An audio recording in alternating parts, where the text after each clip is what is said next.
welcome back to the YouTube channel, guys, and today we're going to be discussing the film Prey, which is the newest installment of the Predator franchise, coming off of the widely hated The Predator. This is directed by Dan Trachtenberg, who directed 10 Cloverfield Lane, and basically this follows what I presume to be the first ever encounter humans had with the Predator species. This follows a Comanche tribe in 1719, and you know how it goes.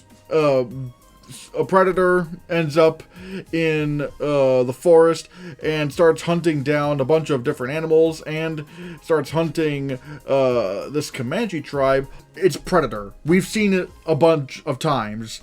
Like when I heard they were going to be doing another Predator movie, especially with how much everyone hated the last film and how badly it tanked, I was like, are we seriously doing another Predator movie?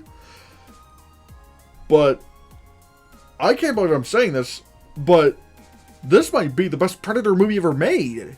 It is astonishing how they were able to take this creature and this premise that we've seen a billion times and actually manage to make something new out of it. Like, giving it a whole new experience. Well, like, for one, this movie feels like an indie movie. Like, the movie feels very intimate, with its more quieter scenes. I mean, yeah, you'll have your big action scenes and visual effects as well, but even then, it's not that big, and like I said, for the most part, it does feel like this indie film, and stuff.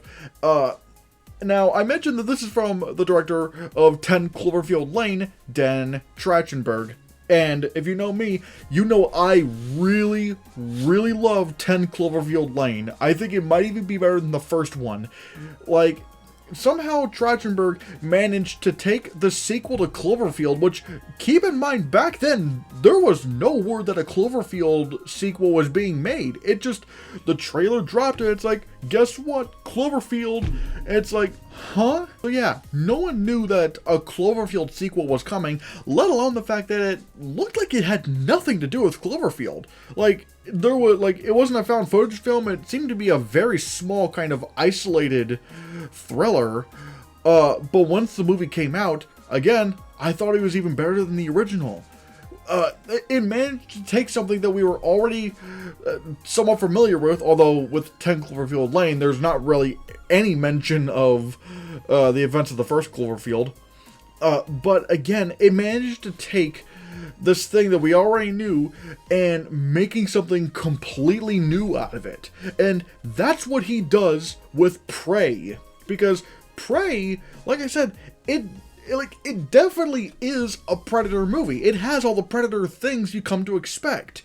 But it's handled and crafted in such a way that it feels like a completely new experience. Even the Predator itself, they literally, depower this thing. Because the way this movie sets up the Predator, it's that, again, it's 1719, and so there's still a couple of centuries to go until we get to the modern era. And back then, they established that the Predator doesn't have as much of its technology as it currently does now.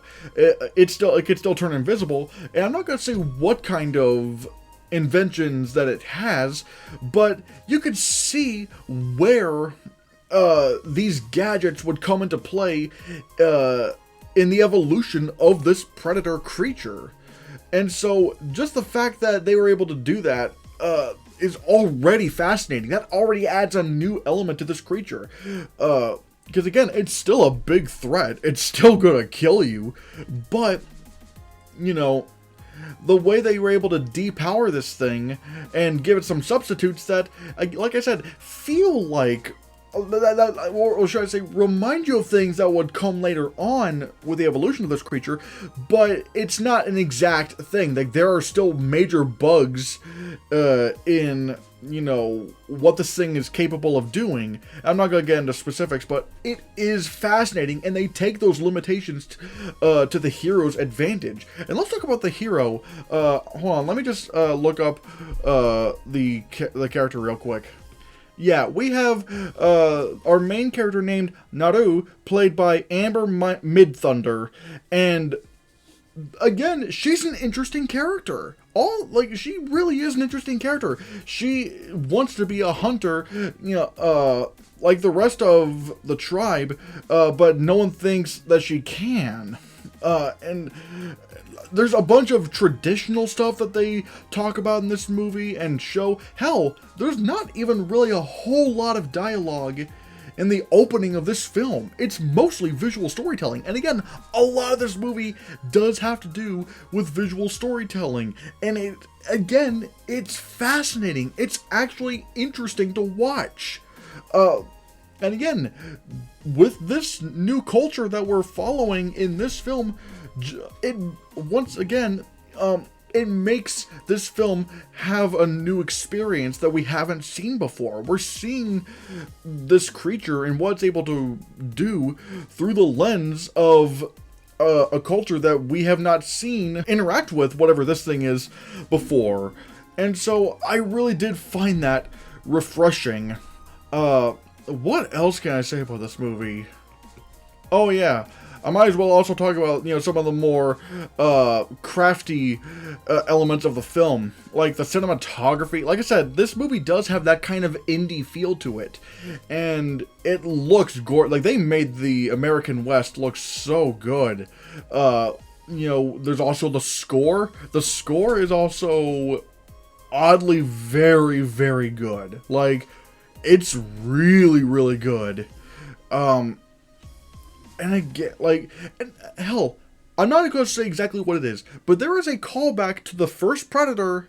I'm not going to say what it is, but all I will say, and you'll know it when you see it, but the great thing about this callback to the first Predator, I didn't see it coming, and two, it didn't feel forced. It's not the movie going wink wink nudge nudge, get it? It's the first Predator. It's something from the first Predator movie.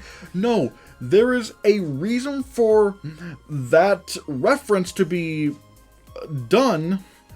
Like, the context all surrounding that little reference to the first film, it's done so naturally. It's not done just to be just a whole a Predator. No, they actually give it a narrative reason for it to happen. And that is incredibly impressive, because we've seen this kind of reference before in other Predator movies, and it's just like, Jesus Christ, really? It just usually just comes across as desperate.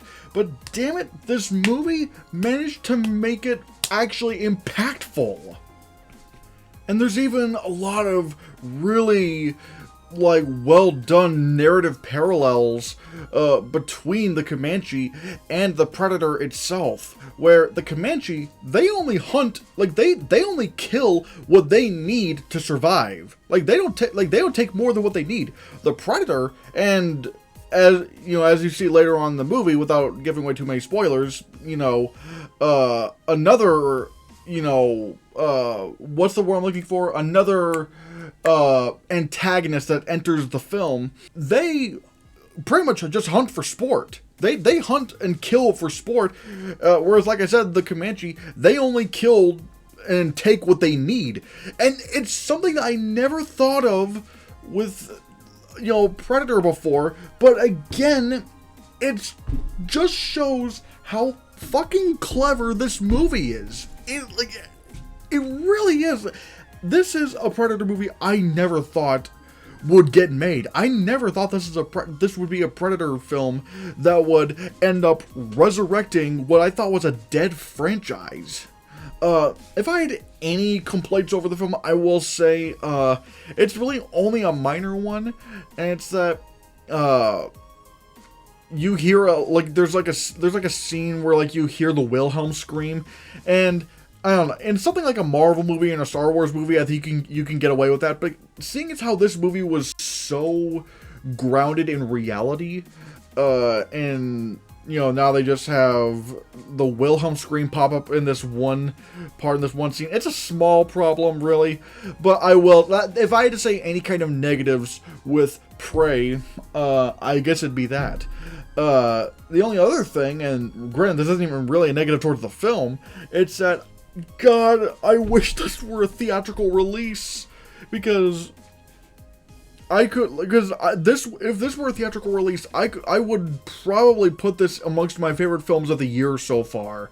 But nope, it was just dumped straight to Hulu, and I kind of get it, because this film was this film was coming off of the heels of The Predator, which, like I said before, everyone hated, and it was a box office disaster. So Disney was thinking, well, I mean, this movie's great, but no one's going to go see it because everyone hated the last film so much. So I get why it was put onto Hulu. This film is excellent. It is fantastic, and if they do any more Predator movies and something like this, like they tackle different cultures and different time periods, sign me up, because this is I would love to see that. And in conclusion, like I said, Prey is, again, it's great. And in my opinion, it might be the best film in the Predator franchise. It has an indie feel to it, but yet still isn't afraid to go big with the, Predator stuff. The representation here and the culture gives a whole fresh set of eyes as to how you experience this Predator creature. The Predator itself being depowered, and we see the origins of the technology that would come later in its evolution. All this stuff, it just culminates into what I believe is a incredibly fresh and new retelling of the story of the Predator. I mean, once again, I'm bad with words, but if you haven't seen Prey, go watch it. It's on Hulu if you're in the United States. If you're in an international market, it's on Disney Plus. Just check it out. Because you will definitely not regret it. If you have seen Prey, what are your thoughts on it? Let me know in the comments below what you think. Thank you so much for watching.